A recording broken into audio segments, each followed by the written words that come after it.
Je l'ai dit dans mon introduction, Jean-Baptiste Runguet, notre invité ce matin, acteur politique, fondateur du mouvement Bénin en route au début donc, de la gouvernance Patrice Talon, transfert du parti Bloc républicain, aujourd'hui annoncé pour contribuer à la naissance d'un nouveau parti, notamment le Parti populaire panafricain. C'est donc lui notre invité ce matin. Monsieur Runguet, bonjour. Bonjour Tanguy. Bienvenue sur l'Actu Matin. Merci. Alors avant de venir justement à ce nouveau parti que vous voulez créer, je voudrais vous proposer qu'on parle un peu de l'actualité nationale et notamment de la vie des partis politiques aujourd'hui au Bénin. C'est vrai qu'on est déjà pratiquement à moins de 2 ans des élections générales de 2026, mais c'est très calme. Qu'est-ce qui se passe chez vous, les acteurs politiques?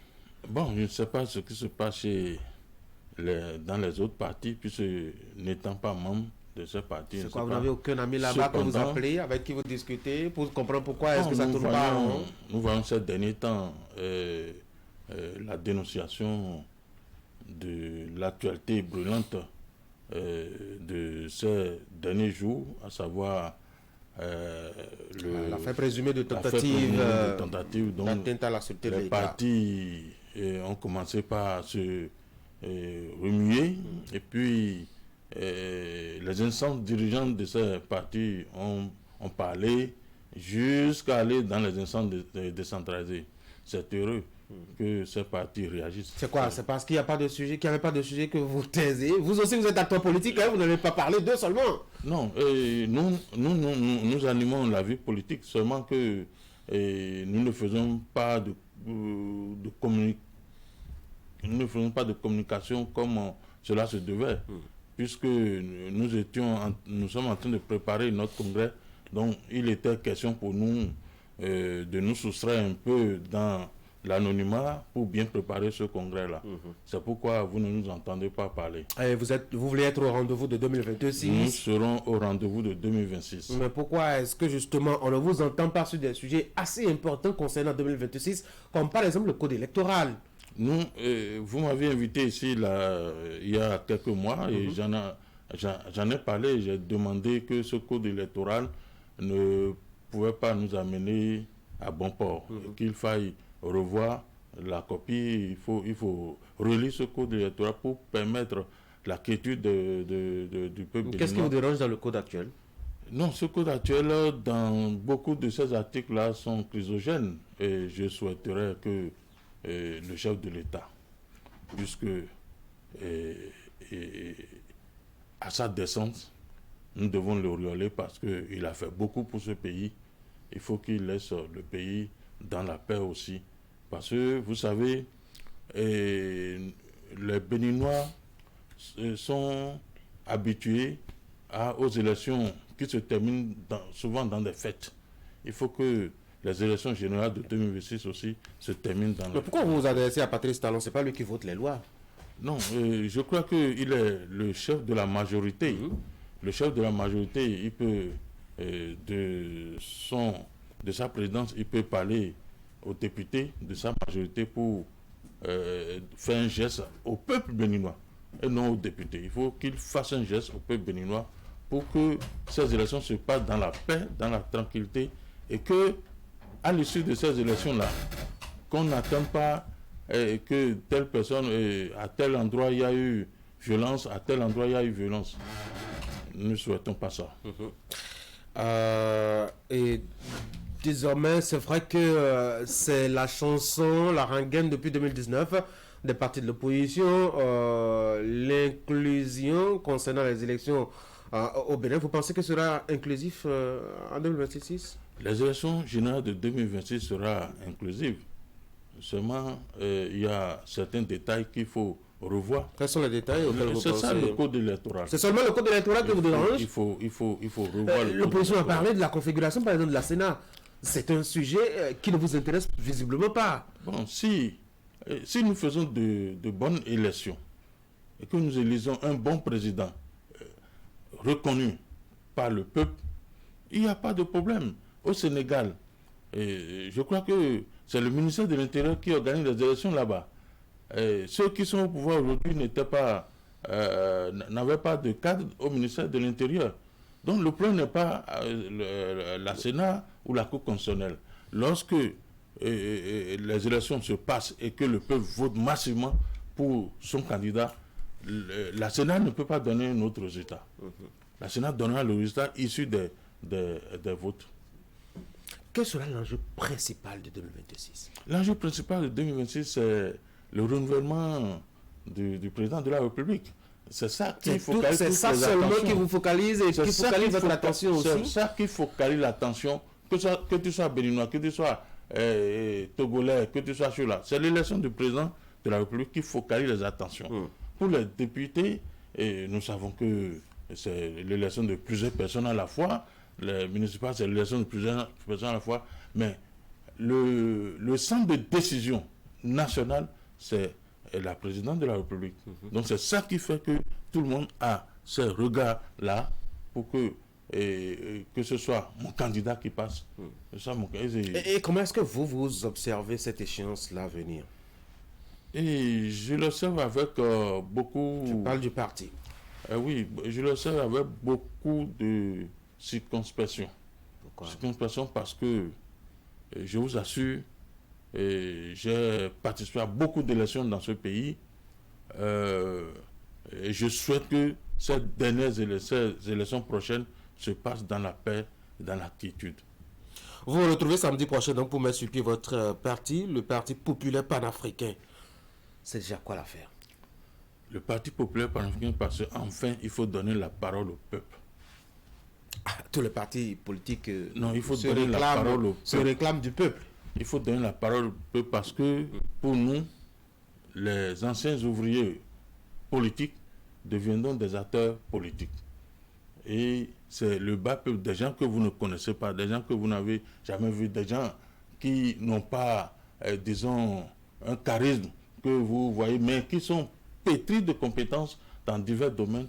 C'est ceux-là que nous voulons positionner. C'est ceux-là qui sont le peuple. Et c'est ceux-là que nous allons positionner pour les élections générales de 2026. Donc, notre parti se trouve dans cette logique de donner la parole au peuple maintenant. Il n'a jamais eu la parole, le peuple, selon vous? Non, je dis, nous voulons donner la parole au peuple. Tous les acteurs le réclament. Et quelle est la certitude que nous avons que vous, vraiment, vous ferez la part au peuple? La certitude, parce que ce parti est créé par chacun de nous. Ce parti est créé par le peuple. C'est-à-dire, le peuple a cotisé, qui pour donner 1000 francs, qui pour donner 10 000, qui pour donner 5 000. Vous avez lancé un téléthon national? Nous n'avions pas lancé un téléthon national. Nous avons nos forums de discussion. Et nous avions dit que ce parti sera créé par nous-mêmes et non par un mécène qui vous donne de l'argent pour que vous créez le parti et après le parti devient son objet. Et il vous traîne là où vous ne voulez pas aller. Aujourd'hui, nous disons que c'est nous-mêmes. C'est difficile, c'est très difficile parce que le peuple n'est pas encore habitué à ça. Mais nous voulons faire quelque chose pour laisser à la postérité, pour laisser à nos enfants. Ce sera un parti qui va durer dans le temps et dans l'espace. Ah oui, c'est parce que ce n'est pas un parti créé par un homme, un individu, mais c'est un parti créé par le peuple lui-même.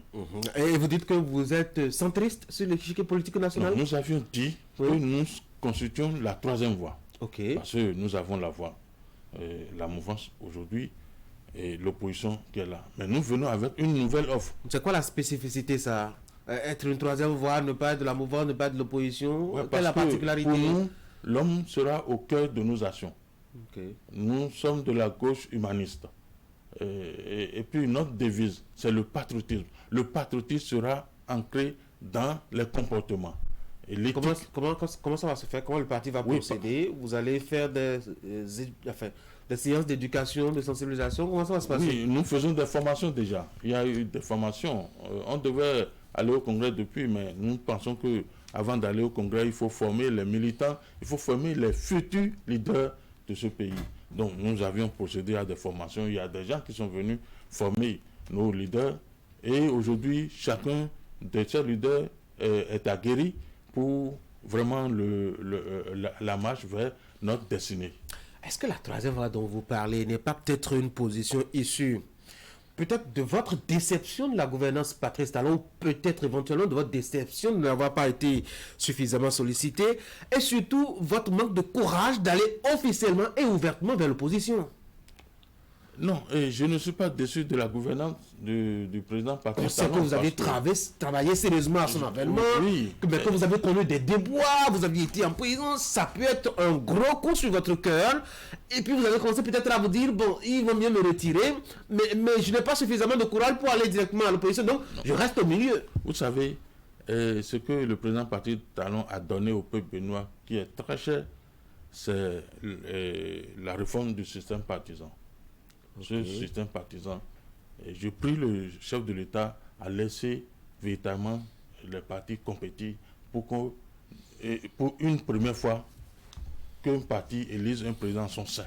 Parce que lorsque vous élisez un président en votre sein, vous, au moment des nominations, vous n'avez pas besoin d'aller appeler vos cousins sur là. C'est les militants qui sont choisis. Parce que chaque militant a une compétence. Donc, je ne suis pas... ce n'est pas une déception de la gouvernante Talon, mais je dis pour convenance personnelle. Parce que moi, je suis d'une obédience donnée. Pour convenance personnelle, je suis sorti et je pense que, comme je vous l'ai dit au départ, il faut donner la parole au peuple. Le pouvoir appartient au peuple. Il faut donner la parole au peuple. Et c'est ce que nous nous attelons à le faire. Et on dit que celui qui s'assoit de chaises, il finit souvent par ne plus trouver sa place. Nous ne sommes pas en deux chaises. Nous ne sommes pas en deux chaises. Oui. Nous sommes certainement la prochaine mouvance. Parce que nous allons travailler et sensibiliser le peuple. Puisque le peuple ira voter son parti. Et quand je parle du peuple, c'est plus de 60% des Béninois qui ont l'âge de voter. Ils iront voter leur parti. Puisque le candidat qui sera choisi parmi nous, ce sera un candidat qui aura maîtrisé notre programme, qui va faire le vœu de ce que dès qu'il sera là, il sera un président pour tout le monde, un président du peuple, un président qui écoute, un président qui a du patriotisme, qui a de l'éthique et qui a de la fraternité.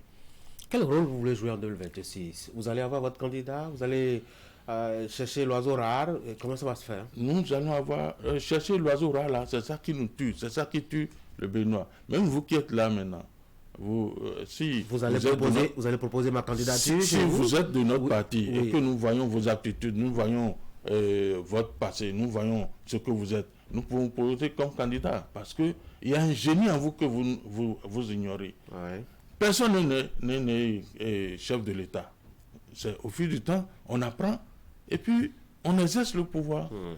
Vous parlez de panafricanisme. Je veux bien comprendre comment vous percevez cela chez vous. Est-ce que c'est le panafricanisme qui brûle des billets de banque à Dakar? Ou bien c'est le panafricanisme façon qui parle français avec beaucoup de cravates? Nous sommes un panafricanisme non violent, pacifique. Ok. Parce que nous estimons que le colon qui t'a colonisé pendant des années, des siècles, et pour lui prendre ce qui t'a pris là, ce n'est pas par la violence. Mais il a pris par la violence. Oui, et nous allons prendre ça par les négociations. Nous ne sommes pas des panafricanistes violents, nous sommes des panafricanistes pacifiques. Et c'est connu de tous.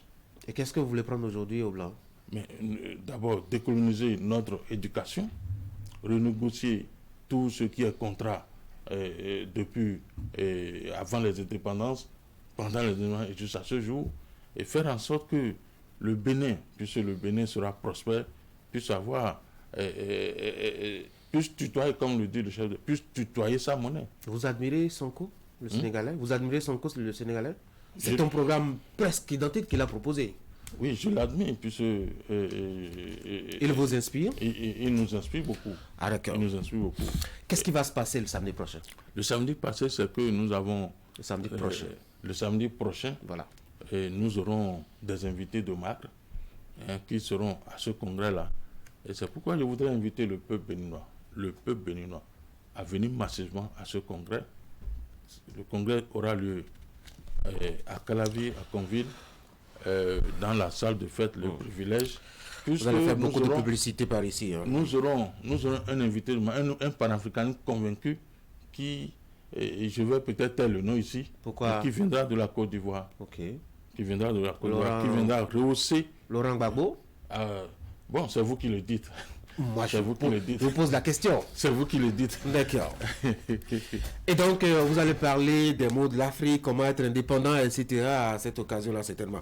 Un mot pour finir rapidement, M. Ongué. Et je voudrais inviter le peuple béninois en général, et particulièrement la population de Calavi, Cotonou, Ouida, Porto-Novo, venir assister à se rapprocher des instances d'organisation pour venir chercher leurs invitations pour assister à ce congrès-là. Ce congrès sera une première dans l'histoire politique de ce pays. Jean-Baptiste Ongué, acteur politique, membre du futur parti politique dénommé Parti populaire panafricain. Merci d'être venu sur l'Actu Matin. C'est moi qui vous remercie. Bonne chance à vous pour samedi. Merci beaucoup. Et bonne journée. Merci. Mesdames et messieurs, qu'est-ce qui s'est passé? Qu'est-ce qui s'est dit sur les réseaux sociaux de jeudi dernier à aujourd'hui? Question au cœur donc de la curiosité de Florence Bossa qui nous propose ce matin donc sa rubrique sur Internet. On fait l'escale.